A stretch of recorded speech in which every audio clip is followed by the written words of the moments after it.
Bad sex is ending more relationships than cheating. Hear me out. Not money, not arguments, not even infidelity. Bad sex. That sounds extreme, but once you understand the psychology and biology behind intimacy, it becomes obvious why so many relationships slowly die without a dramatic breakup or a third person involved. Today, I want to talk about what's really happening behind closed doors, why most couples struggle sexually, how bad sex quietly erodes connection, respect, and love over time, and, because I know a lot of you will ask, what you can actually do about it before it's too late. Stay with me until the end, because the last part of this video is the part most people skip past, and it's the part that actually saves relationships. Let's start with something that most people don't want to admit.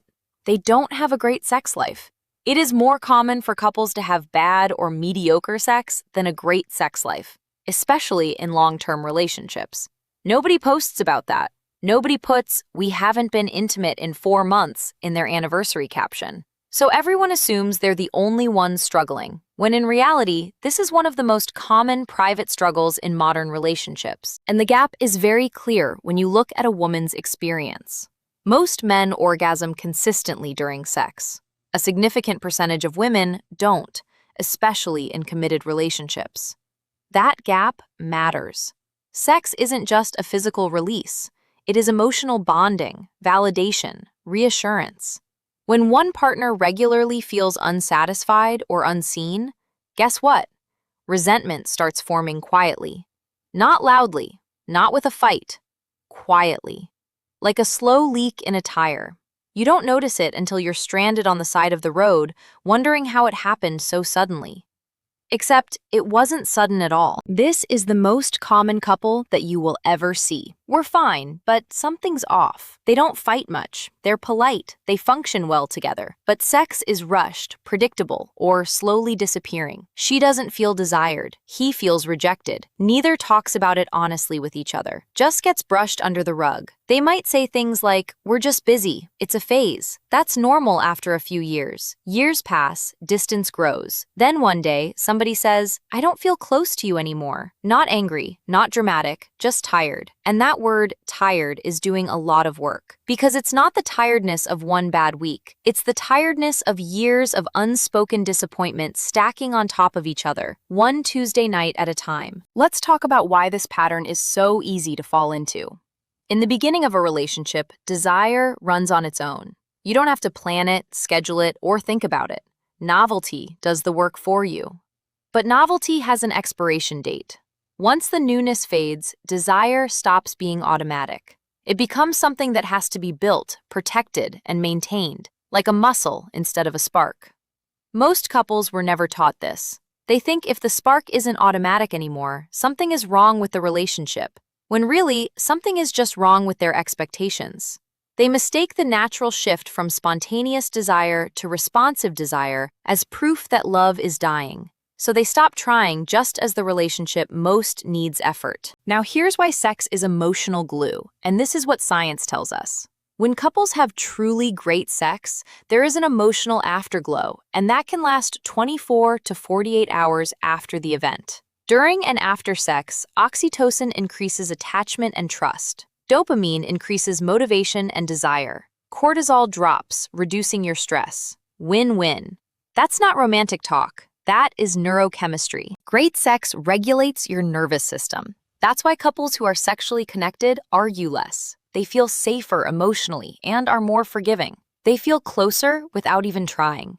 Sex creates emotional resilience between you two. Think about it like a buffer. When you're physically and emotionally connected, small annoyances, dishes left in the sink, a short text reply, forgetting to pick something up, don't turn into full-blown arguments because your nervous system already feels safe. You have goodwill in the bank.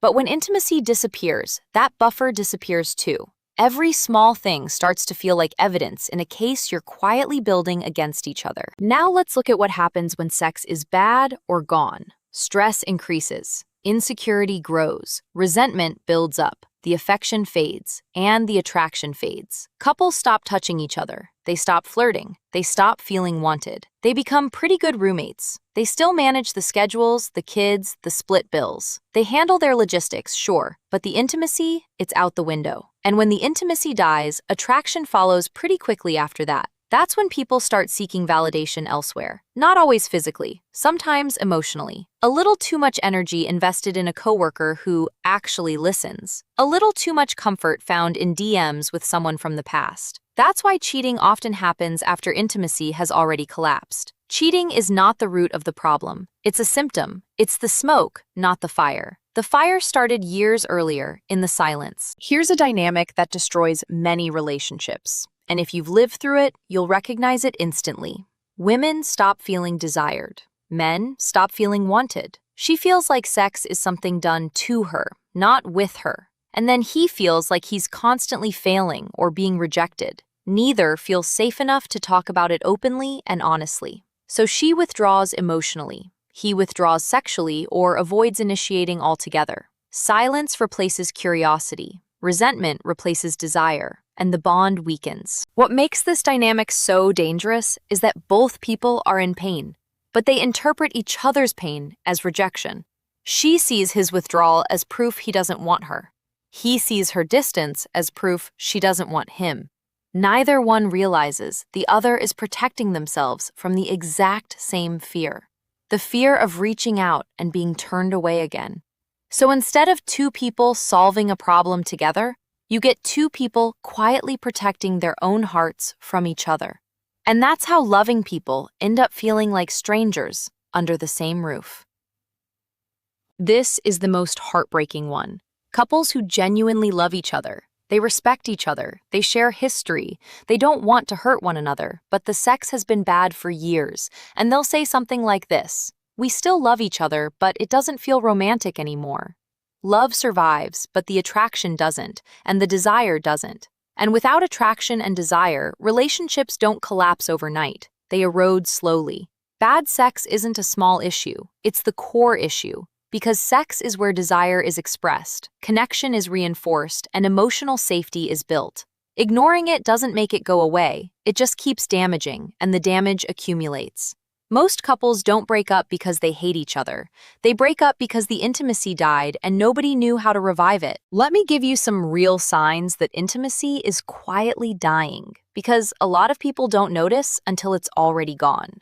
Sign 1. Hugs and kisses become quick and functional instead of lingering. A peck on the cheek on the way out the door instead of a hug that actually means something. Sign 2. You start scheduling sex like a chore instead of it happening because you both want it. And even when it's scheduled, it keeps getting canceled. Sign 3. Compliments stop. Nobody tells the other, "You look good," anymore. Not because it's untrue, but because nobody's really looking. Sign 4. You know more about your partner's day from their group chat screenshots than from an actual conversation you had with them. Sign 5. And this one's subtle. You stop being curious about each other. You stop asking follow-up questions. You already assume you know the answer, so you stop asking. None of these signs mean your relationship is doomed. They mean your relationship is asking for attention. Think of it less like a smoke alarm going off and more like a plant that's slightly wilting. You don't throw the plant away. You water it before the leaves actually start falling off. Let's talk about a couple I'll call Sarah and Daniel. Together 8 years, 2 kids. On paper, they had it together. Good jobs, a nice home, a solid friendship. But Sarah told me once that she couldn't remember the last time Daniel had really looked at her. Not glanced, actually looked. Daniel, for his part, felt like every attempt he made was met with exhaustion or a polite excuse. So eventually, he stopped attempting altogether. Neither one was the villain here. They were both just protecting themselves from being the one who reached out and got nothing back. That's the trap. Somebody has to go first, and both people are usually waiting for the other person to be brave enough to do it. Now compare that to a couple who broke the pattern. They didn't fix it with a grand gesture or a dramatic conversation.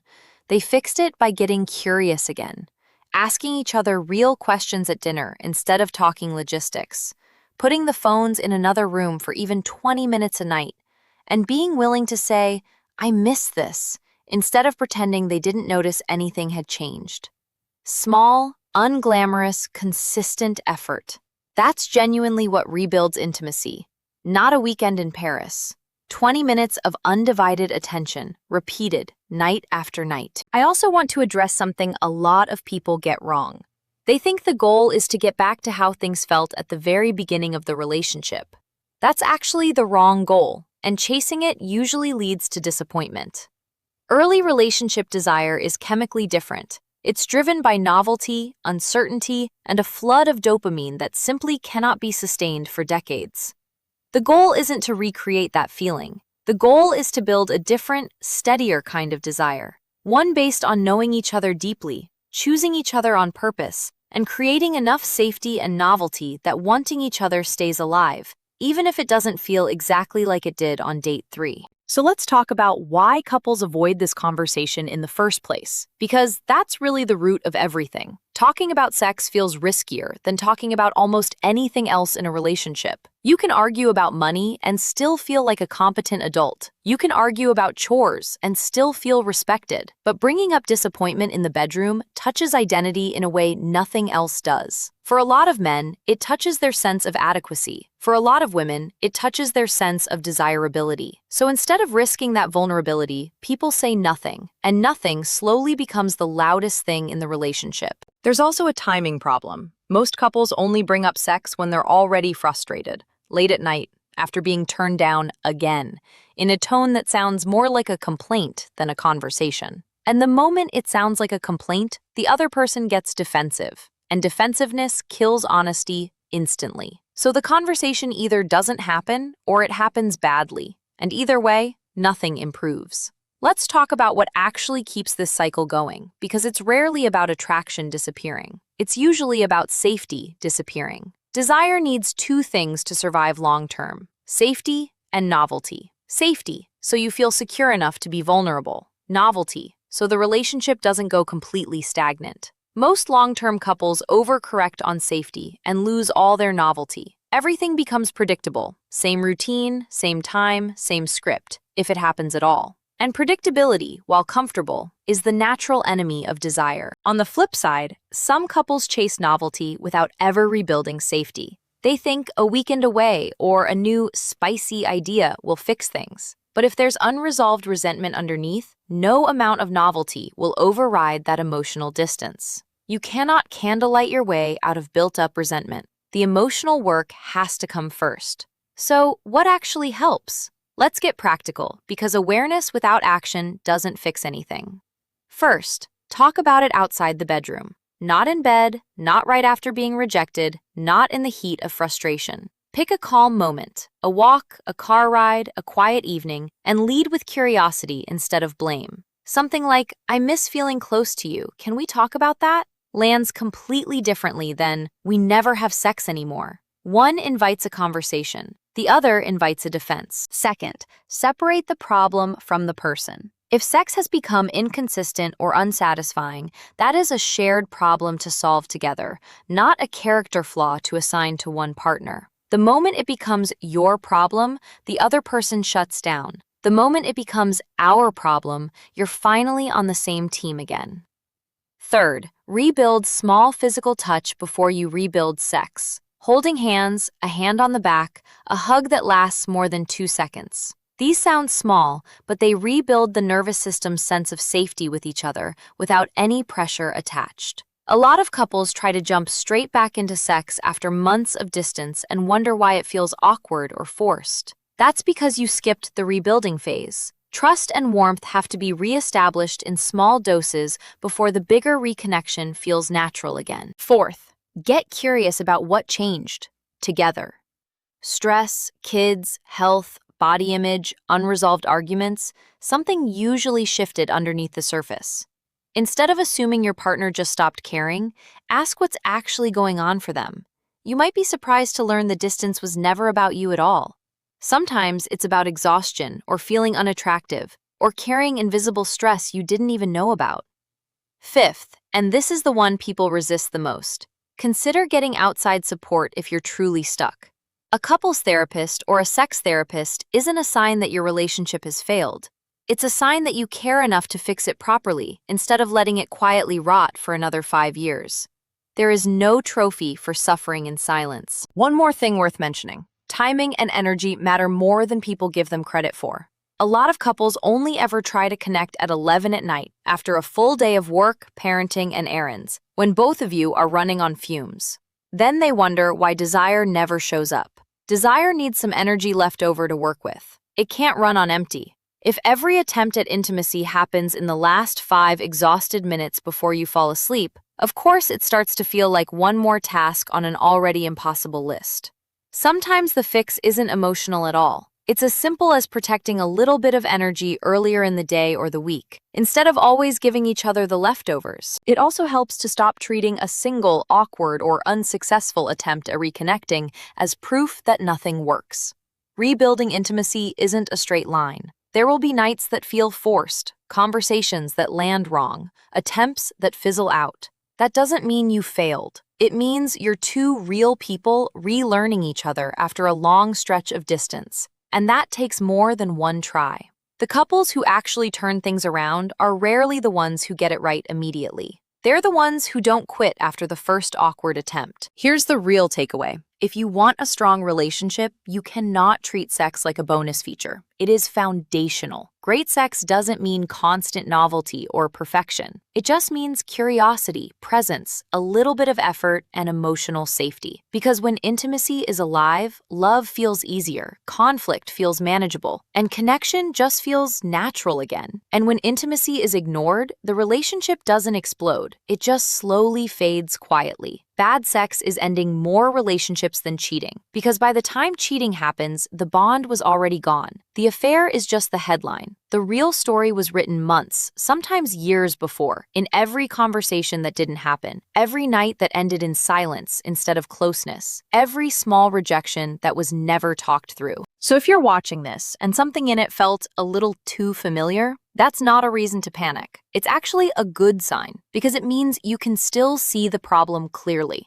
and you can't fix what you refuse to name. The couples who turn things around aren't the ones who never struggled. They're the ones who stopped pretending everything was fine and finally said the honest thing out loud. If this video described your relationship or one you've watched from the outside, tell me in the comments. Do you think most couples wait too long to talk about this? And if you found this useful, subscribe, because next time I'm breaking down the exact conversation script you can use to bring this up with your partner without it turning into a fight. I'll see you in the next one.